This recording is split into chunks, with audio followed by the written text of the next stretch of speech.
Hello বন্ধুরা, তোমরা সবাই কেমন আছো? আমি তো অনেক ভালো আছি, কিন্তু আমার মনটাও আবার খারাপ, কারণ আমি এখন আসামে চলে এসেছি বাবা মার কাছে অনেকগুলো দিন কাটানোর পরে।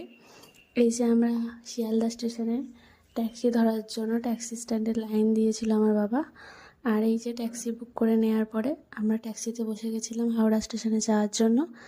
আমার বাবা আমাদেরকে ছাড়তে যাচ্ছিলো, আর আমার মুখটা দেখেই বুঝতে পারছো যে আমার মুখটা কতটা শুকিয়ে গেছে, মনটাও খারাপ।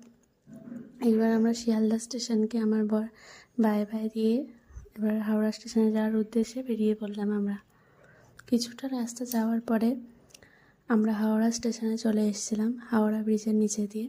অনেকটা জ্যাম থাকার কারণে কিছুটা লেট হয়ে গেছিলো, সেই জন্য আমার বাবা একটু তাড়াতাড়ি নিয়ে আসে।